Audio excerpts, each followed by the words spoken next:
ଶୁଣୁଛ ଆଜି Valentine's day ରେ ତମକୁ କି ଗିଫ୍ଟ ଦରକାର? ନା ନା ମୋର କିଛି ଗିଫ୍ଟ ଦରକାର ନାହିଁ ରେ। ଆରେ କୁହ ଆଜି ଭଳିଆ ଦିନରେ ଗିଫ୍ଟ ନବନି ତ ଆଉ କେବେ ନବ? ତମେ ସତ କହୁଛ? ଯାହା ମୋର ଦରକାର ତମେ ମତେ ଦବ? ହଁ ନିହାତି ଦେବି। ମୁଁ ଯେତେବେଳେ ଯେତେବେଳେ କାନ୍ଦିବି ମୋର କାନ୍ଦିବାର କାରଣ ଯେମିତି ତମେ ନ ହଉ। କିଛି କଥା ଝିଅ ମାନେ ମୁହଁ ଖୋଲିକି କହିପାରନ୍ତିନି କି କହିବା ପାଇଁ ବି ଚାହାନ୍ତିନି। ମୁଁ ଚାହେଁ ସେଇ ନ କହିବା କଥା ଗୁଡାକ ମୋର କହିବା ଆଗରୁ ତମେ ଯେମିତି ବୁଝିପାର। ଦିନ ସାରା ଘରେ ଏକା ରହି ରହି ପାଗଳ ଭଳିଆ ଲାଗେ। କଥା ହେବା ପାଇଁ ବହୁତ ଇଚ୍ଛା ହୁଏ କିନ୍ତୁ କଥା ହେଇପାରେ ନା। ସେଥିପାଇଁ ମୁଁ ଚାହେଁ ତମେ ଅଫିସରୁ ଆସିକି ମୋବାଇଲରେ ସମୟ ନ ଦେଇକି ମୋ ସହିତ ଟିକେ ସମୟ ଦିଅ। ମୋ କଥା ଗୁଡାକ ଟିକେ ଶୁଣ।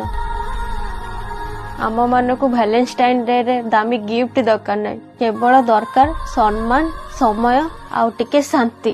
ବାସ୍ ଏତିକି ଦରକାର, ଆଉ କିଛି ଦରକାର ନାହିଁ।